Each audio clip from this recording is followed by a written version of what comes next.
हम तो कहते हैं कि ऐसे मुख्यमंत्री को कुंभ पर्व रहते रहते इस्तीफा दे देना चाहिए। ये नहीं है पद के काबिल, ये जनता से झूठ बोलता है। प्रयागराज महाकुंभ में मची भगदड़ के बाद योगी सरकार आलोचनाओं का सामना कर रही है।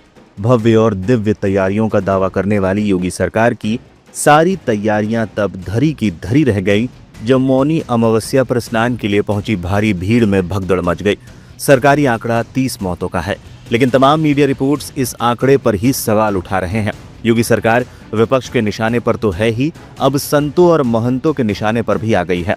शंकराचार्य अविमुक्तेश्वरानंद सरस्वती ने हादसे पर प्रतिक्रिया देते हुए यहां तक कह दिया कि मौजूदा सरकार को सत्ता में रहने का अब नैतिक अधिकार नहीं है।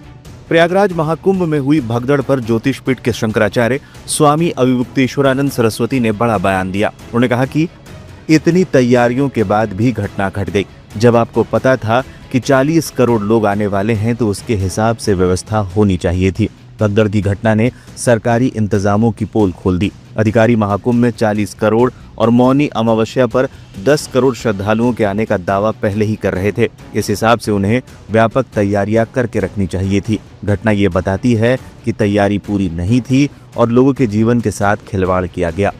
अगर हमारे घर में किसी समारोह में 1000 लोगों की व्यवस्था है तो फिर हमें वहां 5000 लोगों को नहीं बुलाना चाहिए।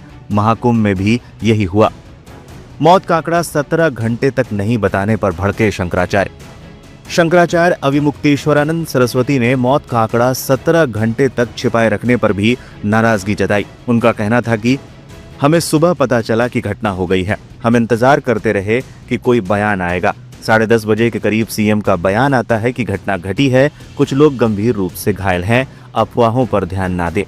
फिर उनका ट्वीट भी आया जिसमें उन्होंने फिर लिखा, अफवाहों पर ध्यान ना दे। हम लोगों ने जब देखा तो मुख्यमंत्री मौनी अमावस्या की बधाई तक दे रहे थे। इसके बाद हम सब ने स्नान किया, सारे संत महंत सब ने स्नान किया।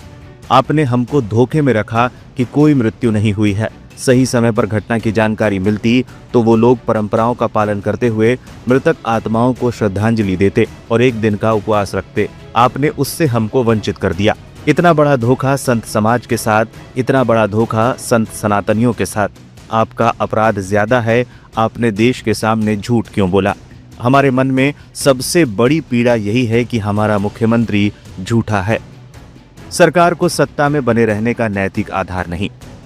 शंकराचार्य ने कहा, यह मौजूदा सरकार की बहुत बड़ी विफलता है। ऐसी सरकार को सत्ता में रहने का नैतिक अधिकार नहीं रह गया है। सवाल राजनीति का नहीं है, नैतिकता का है। संवेदनाओं का प्रश्न है, भावनाओं का प्रश्न है और ये सारे प्रश्न कह रहे हैं कि यह शख्स उस पद के अयोग्य है। तत्काल इससे इस्तीफा लिया जाना चाहिए और किसी सक्षम व्यक्ति को पद पर बिठाया जाना चाहिए। आने वाले दिनों में रोजाना लाखों करोड़ों की संख्या में श्रद्धालु आएंगे। क्या ये संभाल पाएगा? ये संभालेगा नहीं, ये प्रेस संभालेगा, लीपापोती करेगा और इस तरह की घटनाओं को छिपाकर मुख्यमंत्री बना रहेगा। अगर इस घटना को लेकर जिम्मेदार लोगों के खिलाफ कार्रवाई नहीं की गई तो आने वाले दिनों में इससे बड़ी घटना होने की आशंका से इनकार नहीं किया जा सकता। ऐसे मामले में बेहद सख्त कार्रवाई जरूरी है। बता दें, कुछ दिन पहले ही लाइव हिंदुस्तान के साथ खास बातचीत में शंकराचार्य ने वीआईपी कल्चर को लेकर सवाल उठाए थे।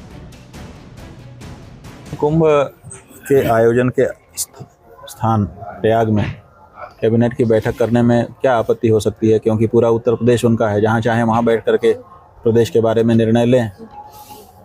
इससे कोई बाधा नहीं है, कर सकते हैं, किया ये पहले भी।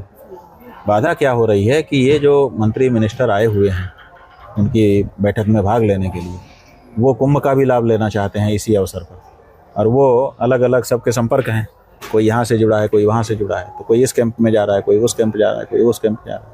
और जब वो चल रहे हैं तो उनके साथ सुरक्षा है, तो वो गाड़ियाँ चलती हैं साएं साएं करते हुए। फिर वो पुलिस वाले आ जाते हैं, हटाते हैं, कभी कभी धक्का मार रहे हैं, कभी कुछ कर रहे हैं। तो इससे थोड़ा सा लोगों को परेशानी हो रही है।